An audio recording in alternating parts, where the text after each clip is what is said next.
Welcome to the Fresh Perspectives video podcast, Season 2, focusing on the insights from the Career Pathways research, which was led by the ACE Emerging Professionals, where we will be discussing key influences, organizational barriers, and interesting career pathways.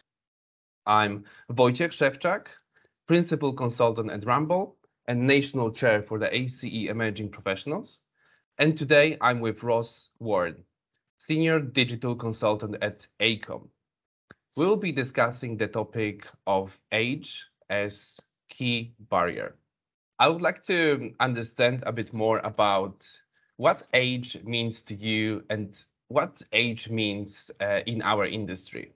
Well, thank you. Firstly, thank you for having me, and it's a really great pleasure to be part of this podcast series. And thank you for inviting me. Age to me, as an early careers professional with the ACE network and in the construction industry in general, I really see young people as having unlimited potential and energy to innovate and change the world with the strength and diversity of new talent coming in to the industry every year.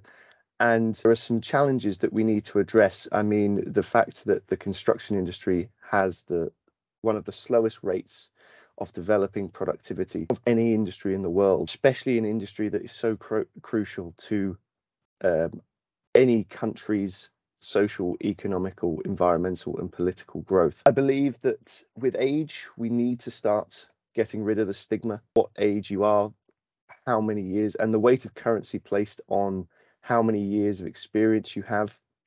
I believe that is a stigma that is the backbone, or one of the backbones of our industry, that we need to start changing the perception of. I found that most times this weight or currency placed on years of experience is usually the amount of time that you've spent in the industry itself working for a company, and most of the time this excludes other factors such as the years you've worked in other roles in other industries or businesses, and all of the great ideas and experiences you've had in those industries, or the amount of years of education that you may have taken at apprenticeship, university, or high school. I find that most, even PhD students, are joining workforces as a graduate, and they would be, have had 6 to 7 years of research. They'd be almost an expert in their field, but as soon as they join the workforce, they're labeled a graduate. And we need to start changing and are asked to do graduate tasks and really build up from the ground again. And I believe that we need to start chipping away at this narrative of having a graduate tag attached to you to say that you need to cut your teeth in the industry, without really looking into the background or past experiences. We really need to start valuing them more. I really would ask management to look deeper, listen and reevaluate organizational structures to better suit and be more inclusive of these outside and external experiences, and really align with engage with employees, because they have their own development goals, passions, and curiosities to try something new. And I really ask that they reevaluate and really communicate with their employees when they're hiring or assigning work. I mean, we are a name, we're not just one-dimensional resourcing code. In our research, 1/3 of participants have stated that a form of discrimination has happened during their career in our industry. Several participants mentioned the problem of age discrimination coming from more experienced colleagues towards less experienced colleagues entering the industry. So this led to cliques being formed by those more experienced colleagues, and making younger staff feeling more uncomfortable or even like being left out from projects or that decision-making process. Do you think that this is actually happening in our industry? And if yes, if there's something that we can do to prevent that? Yes, I think first of all, I believe that to progress the industry faster, we need to take a sort of high performance sports team attitude to how well someone can do their job. I personally believe that if you are good enough, you're old enough, and if you're showing the right skills and leadership potential, companies need to start addressing this when they value employees' progression. And companies are now starting to realize that through the savings that are being made by recruiting and promoting internally rather than trying to dip into external talent pools.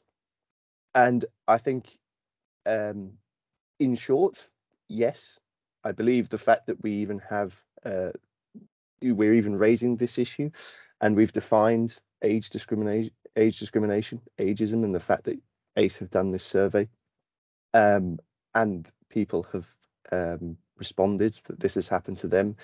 It is, that proves that this is out there and is something that we need to address. I believe, getting back to that point, we need to address these historic construction industry stereotypes and biases by older workers and employees that are already in the workforce against the perceptions of how they perceive young people today when they're entering the workforce. If they ask someone who is 30 years into their career to remember what it was like back at the start of their career, the workplace was a very different place than it is today.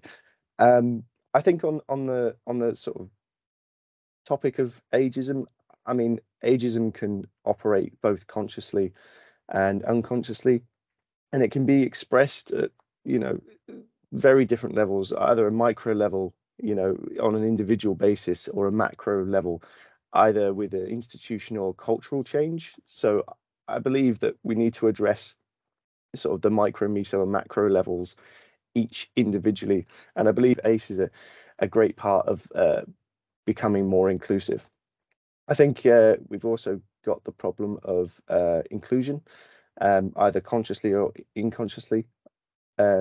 Graduates being new to the industry may lack the confidence to speak out and challenge the status quo due to the lack of inclusion and the microaggressions that we've just mentioned in the industry that are against change. Just in my experience, during my degree course, I was at a world-class research institute, Newcastle University, and what I was learning in my degree course was far ahead of what was happening in my company at the time. When I arrived as a graduate, I fought for the opportunities to share what I'd learned with them and try and grow the industry. So my next question is there any way that more experienced professionals can see emerging leaders differently and learn from them?